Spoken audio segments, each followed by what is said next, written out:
चलिए आज आप लोग पढ़ने वाले क्या है, क्वेश्चन टैग। क्वेश्चन टैग काफी एक छोटा सा है, लेकिन छोटा पैकेट बड़ा धमाका, ध्यान रखिएगा। अब देखिए क्वेश्चन टैग सबसे पहले कहते किसे हैं, फिर उसके एग्जाम्पल को समझेंगे, कहाँ कैसे प्रयोग करते हैं। स्पोकन में इसका काफी यूज होता है क्वेश्चन टैग का, और कहाँ यूज होता है अभी वो हम लोग समझेंगे। देखिए क्वेश्चन टैग कहते किसे, बहुत ही सरल और स्पष्ट शब्दों में लिखा हुआ है व्हाट इज क्वेश्चन टैग। क्या लिखा हुआ बता सकता है कोई? Question tags are short addition. किसका ये शॉर्ट एडिशन होगा? किसी भी सेंटेंस में क्वेश्चन टैग एक छोटा सा एडिशन होगा, इसीलिए मैंने कहा ये छोटा पैकेट है, लेकिन धमाका बड़ा करेगा, ये आगे हम देखेंगे। यानी question tag are short addition to sentences to ask for confirmation of something we are not sure about. यानी क्वेश्चन टैग किसी भी सेंटेंस में एक शॉर्ट एडिशन है जो यह बताता है जिसके बारे में हम श्योर नहीं होते हैं। मान के चलिए मैं एक एग्जांपल लेता हूँ। आप किसी दोस्त को अपने पार्टी में इनवाइट करते हैं, ठीक है, और उस पार्टी में कई सारे मित्र आपके इनवाइटेड हैं, कुछ लोग आते हैं, कुछ लोग अभी आने बाकी है। और उसमें क्या होता है कि आपका कोई दोस्त आता है, बोलता है अरे तुमने सुमित को इन्वाइट किया था ना, उसको फ़ोन करो कहाँ है, यानी कन्फर्म करो कहाँ है। ऑलरेडी ही इज़ इन्वाइटेड, लेकिन आप कन्फर्मेशन के लिए इन्फॉर्मेशन चाहते हैं, सुनिश्चित होना चाहते हैं, श्योर होना चाहते हैं, तो आप उसको फ़ोन करते हैं और कहते हैं कि सुमित कहाँ हो, तुम आ रहे हो ना, ऐसे बोलते हैं। तुम आ रहे हो ना बोलते हैं, है ना। तो फिर आपका सामने वाला दोस्त बोलता है क्या बोला, वह आ रहा है ना, यानी कंफर्म होना चाह रहा है। यानी कहीं भी आप किसी सेंटेंस या किसी भी बात को कंफर्म होना चाहते हैं तो उसी सेंटेंस में हम क्या करते हैं, क्वेश्चन टैग का प्रयोग करते हैं। और हिंदी में इसी को हम है ना बोलते हैं, और अंग्रेजी में क्या बोलते हैं वो तो अभी हम सीखने वाले हैं। यानी क्वेश्चन टैग और कहाँ पे क्या लगेगा वो देखने वाले हैं। कोई बात ध्यान रखिएगा, क्वेश्चन टैग एक शॉर्ट एडिशन है किसी भी सेंटेंस में जो हमारे स्टेटमेंट को कंफर्म करता है, यानी हम जो बात सुनिश्चित नहीं होते उसको सुनिश्चित करता है। दे आर यूज इंडिपेंडेंटली, इसका प्रयोग इंडिपेंडेंटली नहीं हो सकता है, they are not use independently. Question tag हम अगर आपसे पूछे क्या बिना सेंटेंस का इसका प्रयोग होगा तो कोई मतलब नहीं है, क्योंकि किसको आप कंफर्म करेंगे जब तक सेंटेंस नहीं बोलेंगे। आप केवल है ना बोलेंगे, आरंट यू बोलेंगे, मतलब क्या है, कुछ नहीं है। और जिसका कोई मतलब नहीं उसका कोई वास्ता नहीं। जैसे साइंस में एक बड़ा साधारण सा नियम है, वर्क का परिभाषा है। वर्क कब होता है, वर्क का फॉर्मूला क्या है, टाइम इनटू डिस्प्लेसमेंट। जब तक डिस्प्लेसमेंट नहीं हुआ, हम इस दीवार को पूछ रहे हैं और कुछ आया नहीं, हाथी कुछ भी मतलब हुआ ही नहीं, कोई डिस्प्लेसमेंट नहीं हुआ तो वर्क नहीं हुआ। तो वही बात है, अंग्रेजी में भी हर चीज़ क्या है, नियम है। दुनिया हर चीज़ अर्थ और नियम से चल रहा है, मीनिंग है, उसके कुछ नियम बनाए गए हैं, उसके अकॉर्डिंग काम करना है। तो बिना सेंटेंस का क्वेश्चन टैग का कोई मतलब नहीं है, ध्यान रखिएगा। अब आते हैं इसके हम एग्जाम्पल पे। छोटा सा टॉपिक है, ध्यान से समझिएगा, हमेशा के लिए आपके दिमाग में जो है ना आजीवन चला जाएगा और कभी कहीं कोई दिक्कत नहीं होगा। और आप इसको अपने स्पोकन में, है ना, आप अपने इसके स्पीच में इसका प्रयोग कर सकते हैं, और रिटन में तो खैर जो एग्जामिनेशन में सवाल आते हैं उसमें तो कर ही सकते हैं। बहुत छोटा सा है लेकिन बड़ा अच्छा है। देखिए इट्स अ ब्यूटीफुल डे, बोलते हैं ना आज बहुत ही सुंदर दिन है, बहुत अच्छा दिन है, इट्स अ नाइस डे। बोलते चलो कहीं चलते हैं घूमने, it's a very nice day. एक स्टेटमेंट है, इजंट इट। अब क्या हो गया, जैसे ये इजंट इट लग रहा है, अब इसका मतलब क्या हो गया कि आप किसी से कंफर्म होना चाह रहे हैं, यानी आप जान रहे हैं लेकिन फिर भी क्या होना चाह रहे हैं, कंफर्म होना चाह रहे हैं अपने दोस्त से, और बोलते हैं it's a beautiful day isn't it, आज एक अच्छा दिन है ना। इसी को आप हिंदी में क्या बोलते हैं, आज एक अच्छा दिन है ना। तो आपका दोस्त बोलता है हाँ है, तो चलो चलते हैं घूमने, पार्क चलते हैं, मॉल चलते हैं, सिनेमा देखने चलते हैं, यानी वगैरह वगैरह जो भी आप करना चाहते हैं, बला बला बला। नहीं, इट्स अ ब्यूटीफुल डे एक स्टेटमेंट है, और इसी में जो लगा कॉमा के बाद इसी इजंट इट को हमने क्या कहा, क्वेश्चन टैग कहा।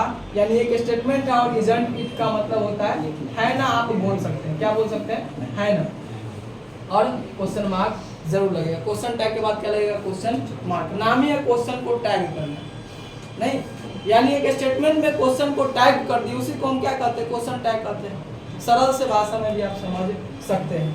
अब देखिए यहाँ पे स्टेटमेंट को लेकर के बात है, यदि स्टेटमेंट पॉजिटिव होगा, यानी असर्टिव में भी कैसा होगा, अफर्मेटिव होगा स्टेटमेंट, जैसे इट्स अ ब्यूटीफुल डे, या कोई नेगेटिव स्टेटमेंट नहीं है, पॉजिटिव है, तो ध्यान रखिएगा तब क्वेश्चन टैग क्या होगा, नेगेटिव होगा।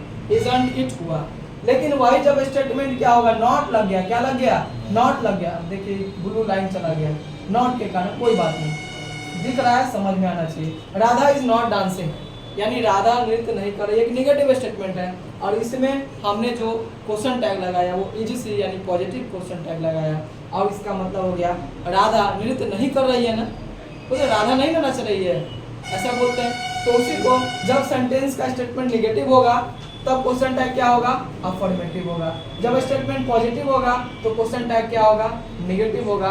यह सरल सा नियम है क्वेश्चन टैग का पहला नियम। क्वेश्चन टैग क्या है, तो शॉर्ट एडिशन है, किसी भी सेंटेंस के अंदर हम उसको लगाते हैं ताकि हम उस स्टेटमेंट को कंफर्म कर सके। यदि वो स्टेटमेंट पॉजिटिव है तो क्वेश्चन टैग नेगेटिव, यदि वो नेगेटिव है तो क्वेश्चन टैग पॉजिटिव होगा। अब इसके नोट में कुछ लिखा हुआ है, उस बात को भी हम समझेंगे। चलिए देखते हैं नोट में क्या लिखा हुआ, the subject of a question tag is always a pronoun and introductory there, never a noun. ध्यान रखिएगा, क्वेश्चन टैग का जो सब्जेक्ट होगा, क्वेश्चन टैग का जो शॉर्ट एडिशन होगा वो हमेशा प्रोनाउन होगा या देयर यानी इंट्रोडक्टरी देयर होगा, लेकिन कभी भी कोई नाउन क्वेश्चन टैग के सब्जेक्ट के रूप में प्रयोग नहीं किया जा सकता है। क्वेश्चन टैग के सब्जेक्ट के रूप में किसको हम प्रयोग नहीं कर सकते हैं, नाउन को। तो उस नाउन के जगह पे क्या होगा, तो उस नाउन के लिए जिस प्रोनाउन का प्रयोग करेंगे उसका प्रयोग करेंगे। जैसे यदि मैं आपसे पूछूं मिस्टर अनीस बताएंगे रमन, इसका हम प्रोनाउन क्या लिखेंगे। यदि यह रमन दोबारा रिपीट होता है, हम जानते हैं प्रोनाउन का डिफिनीशन ही है नहीं कि नाउन के रिपीटिशन को अवॉइड करने वाले वर्ड को हम प्रोनाउन कहते हैं, नहीं तो रिपीटिशन रमन बार बार आ रहा है, तो यहाँ पे हम किस प्रोनाउन का प्रयोग करेंगे, रमन के बदले। कौन बताइए, बोलिए, ही का प्रयोग करेंगे, सीधी सी बात है। अगर यहीं पे रमन के जगह रंजना रहता, क्या रहता, बताओ, रंजना रहता, तब इसका प्रोनाउन हम क्या प्रयोग करेंगे, सी करेंगे। लेकिन दोनों रहता, मतलब दोनों रहता, रहते, दोनों रहते कह सकते हैं, क्योंकि प्लुरल हो जाएगा तब बहुवचन। नहीं, तुम आ, जैसे वह आ रहा है और वे लोग आ रहे हैं, मतलब समझ रहे हैं। और रमन और रंजना दोनों रहता है, मान के चलिए दोनों हस्बैंड वाइफ दोनों कहीं जा रहे हैं, ठीक है, तब अब ये ही सी इट का भी प्लुरल हो जाएगा, और ही सी इट का प्लुरल क्या बनता है बताओ, दे बनता है, और दे मतलब वे लोग हो गया। तो ध्यान रखिए ये क्या है, प्रोनाउन है, और ये क्या था, नाउन था। तो ध्यान रखिएगा, आगे मैं बताऊंगा कि सब्जेक्ट स्टेटमेंट का क्या होगा तो क्वेश्चन टैग क्या होगा, क्योंकि दो ही बात ध्यान रखना, एक पॉजिटिव है तो नेगेटिव, नेगेटिव है तो पॉजिटिव, ये तो सरल नियम है। दूसरा कि सब्जेक्ट क्या रहने पे क्या लेना है, इसी में तो दिक्कत होता है, बाकी कहीं कोई दिक्कत है ही नहीं, बाकी सब एकदम धुआं धुआं हो जाएगा। क्या रमेश, बाकी कहीं कोई दिक्कत होगा नहीं ना सर? चलिए अब देखिए, सब्जेक्ट यदि स्टेटमेंट का सब्जेक्ट क्या होगा, वन होगा, और तो क्वेश्चन टैग का भी सब्जेक्ट क्या हो जाएगा, वन।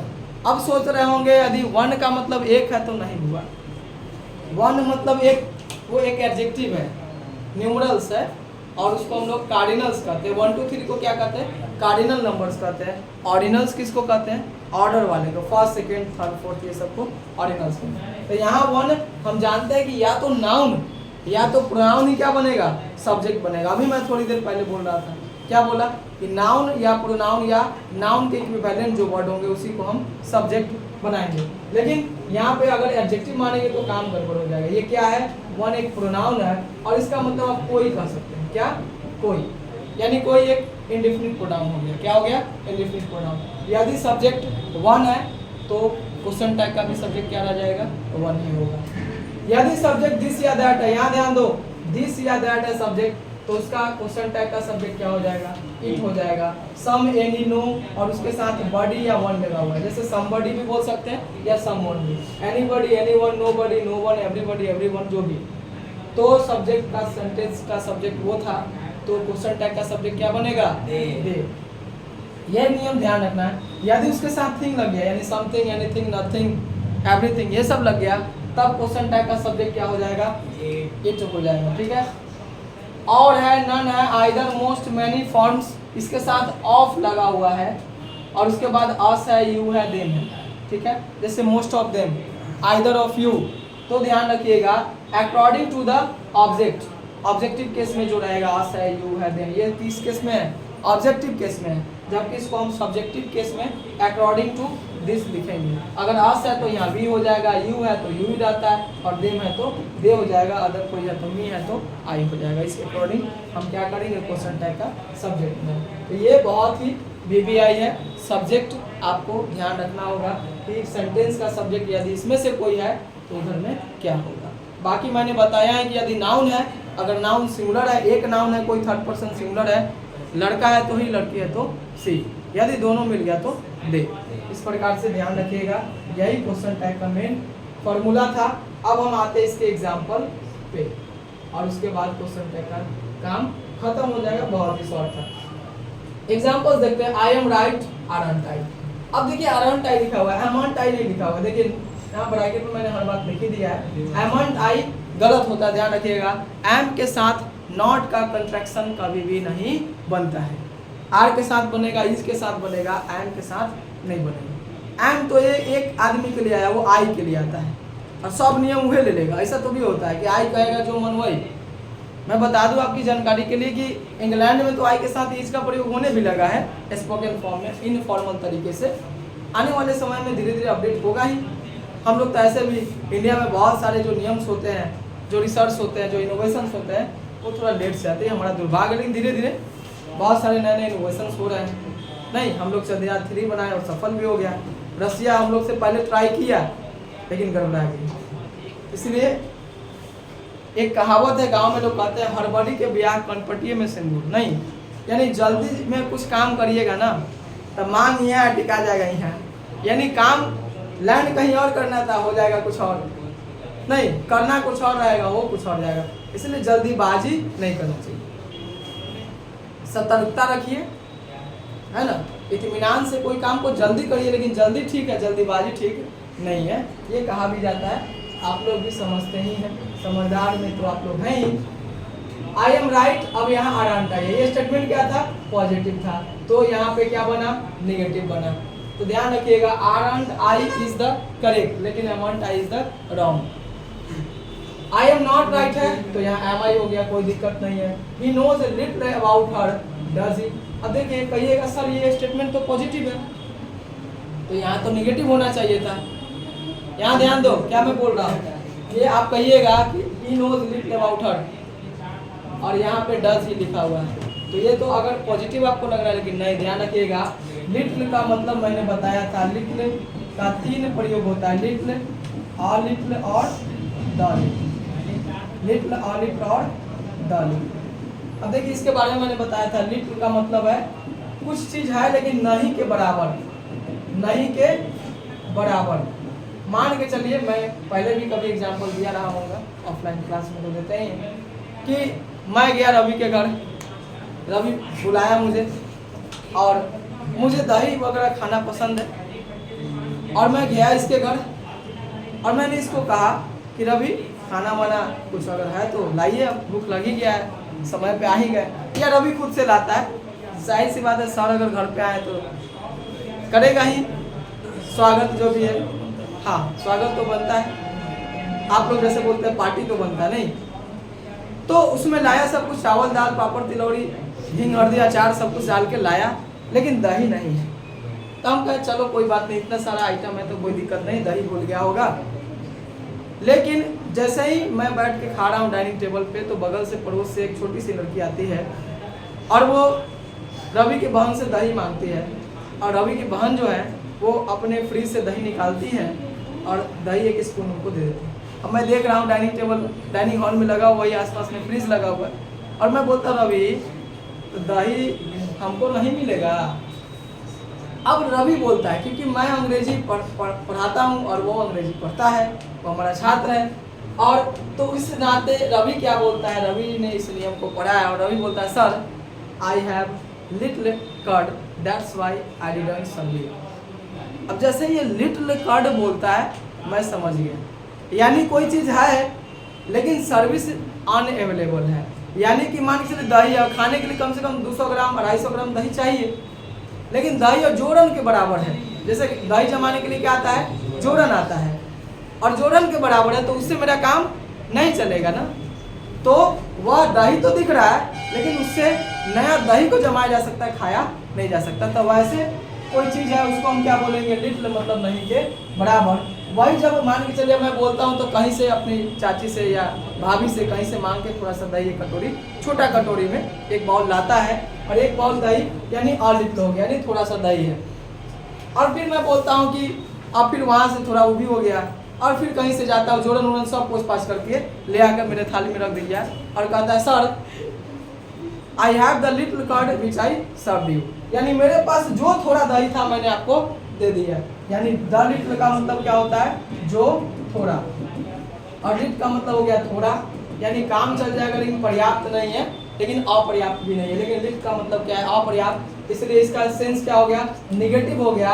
और जब सेंटेंस निगेटिव बन गया तब यहाँ पे क्या लगाएंगे, हाँ अफर्मेटिव लेंगे। मतलब जरूरी नहीं है कि नो नॉट नेवर रहेगा तभी निगेटिव होगा। यदि कोई निगेटिव वर्ड भी है तो स्टेटमेंट निगेटिव हो जाएगा, तब उसके साथ हम क्या लगाएंगे, हाँ क्या लगाएंगे बताओ, पॉजिटिव क्वेश्चन टैग करेंगे इस प्रकार से।